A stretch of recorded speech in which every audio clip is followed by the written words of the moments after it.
আগামী রোববারের পর থেকে যদি জাতীয়ভাবে ঘোষণা না আসে তাহলে রাজশাহী জেলার প্রত্যেকটা স্তরে 5 টাকা কেজি 5 টাকা ছাড় দিয়ে দিও করতে বাধ্য করা হবে।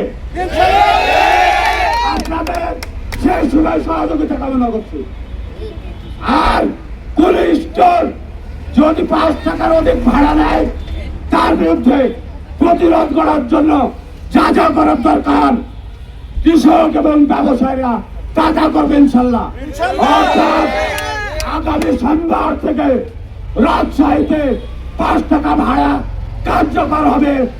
স্টোর মালিক অ্যাসোসিয়েশনের বিপক্ষে ব্যবসায়ী ও চাষি ভাইদের পক্ষে রাজশাহীর আলু ও কাঁচামাল ব্যবসায়ী সমবায় সমিতির পক্ষ থেকে এই মানববন্ধনে অংশগ্রহণকারী সমস্ত মা বোন ও ভাইদের পক্ষ থেকে ঘোষণা দিচ্ছি, আগামী সোমবার থেকে প্রত্যেকটা স্টোরে 5 টাকার অধিক কেউ ভাড়া দিবেন না। যদি ভাড়া না নেয় প্রয়োজন পড়লে বিনা ভাড়ায় বিনা ডিউয়ে আমরা আলো তুলে দিয়ে দেবো। আর কোনো দাবি আছে? আমরা আপনাদের সাথে আছি, কৃষকের সাথে আছি, ওই ইলেকশনের ধনীদের সাথে নাই। এই লড়াই আমরা শেষ পর্যন্ত লড়বো। পরিষ্কার করে বলেছি, আমাদের আন্দোলন আলোচনা আর আইনি লড়াই একসঙ্গে চলবে। প্রতি ভাড়া আদায় করা শুরু করলো। প্রতি কেজি ভাড়া 60 টাকা 6 টাকা এইভাবে তারা ভাড়া আদায় করে আমাদের সমস্ত টাকা তারা নিয়ে নিচ্ছে।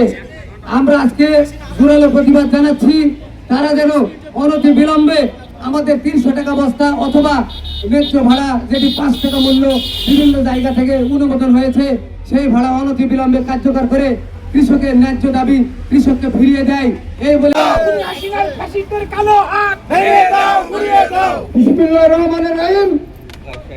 আজকে বাংলাদেশে আজকে আলু ব্যবসায়ী সমিতির উদ্যোগে সারা বাংলাদেশে আলু ভাড়া নিয়ে স্টোর মালিকেরা যে চাল ভাড়া করছে তার প্রতিবাদে আজকে সারা বাংলাদেশে এবং রাজশাহীতে আজকে এয়ারপোর্ট থানা এবং উত্তরার স্টোরের সামনে আজকে বিশাল মানববন্ধন শুরু হয়েছে। আমরা বলতে চাই, আমরা কৃষক মানুষ, কৃষক বাঁচবে দেশ, নাহলে দেশ বাঁচবে না, সবার আগে বাংলাদেশ। তাই আমি বলতে চাই বাণিজ্য মন্ত্রীকে এবং কৃষি মন্ত্রীকে, আপনি উনি ভালোভাবে দেখেন। আমি অনেক দিক থেকে দেখছি এই আলু ব্যবসায়ীদের কষ্টে আপনারা দুয়ারে দুয়ারে দাঁড়াচ্ছে, ঢাকা যাচ্ছে, রাজশাহী মিটিং করছে, অনেক জায়গায় মিটিং করছে। আপনারা এই স্টোর মালিক কি আপনাদের চেয়ে বেশি পাওয়ার হয়ে গেছে?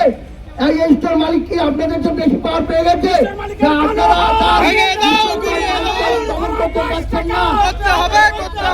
একজন কৃষক আবাদ তৈরি করতে যে কষ্ট হয় সেটা আপনি জানেন না।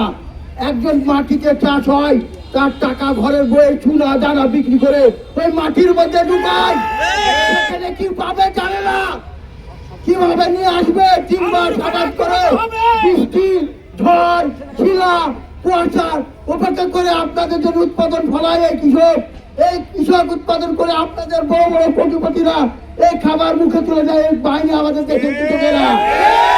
তাই বলতে চাই, আমার বাংলাদেশের সরকার, আমার বাংলাদেশ আমাদের সরকার, তাই আমাদেরকে বলতে চাই ভাই আপনি নিজে হাতে আমাদের এই কাজটা হস্তক্ষেপ করবেন, কারণ আমরা বিশ্বাস পাচ্ছি না এই স্টোর মালিকেরা মনে হচ্ছে আমাদের বলছে না। আমরা বলতে চাই কড়া ভাষায়, আমরা যদি রুখে যাই একটা স্টোর মালিকের ভাড়া দেবো না। রুখে যাই স্টোর মালিক বাংলাদেশ থেকে পালিয়ে যাবে। আমরা কৃষক ক্ষেত্রে আপনি রাজপথে থামাতে পারবেন না। আমার বন্ধু বলে গেছে আমরা সাধারণ মানুষকে কষ্ট দিচ্ছি না, তাই বলে আমরা দুর্বল নয়, আমরা রাস্তা ঘিরে নেব। আগামীতে যদি স্টোর মালিকের সাথে না পারি আমরা রাস্তা অচল করে দেবো।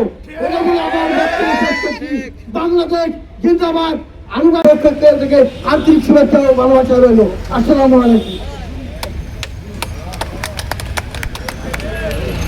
আজকের এই দিনে তোমায় মন করে বলছি, আপনার পিতা মরহুম শহীদ প্রেসিডেন্ট, তিনি খাল খনন করেছিলেন এবং কৃষক বাঁচলে দেশ বাঁচবে, বাংলার 68,000 গ্রাম বাংলার মানুষ বাঁচবে। আপনি সেই শহীদ প্রেসিডেন্ট রাষ্ট্রপতি জিয়াউর রহমানের সন্তান তারেক রহমান, আপনি প্রধানমন্ত্রী, আপনি কৃষকের দিকে তাকান, কৃষককে বাঁচান। আপনার কাছে আমার অনুরোধ, কৃষকের পক্ষে একটু আসেন, আপনি দেখেন প্রয়োজনে আপনি আলু ব্যবসায়িক এবং কৃষকদের সাথে আলোচনা করেন। আপনার কাছে এই মানববন্ধনে আমরা অনুরোধ জানাই, আপনি কৃষকদেরকে বাঁচান, এটা আমার অকুল আবেদন আপনার প্রতি আমার রইল।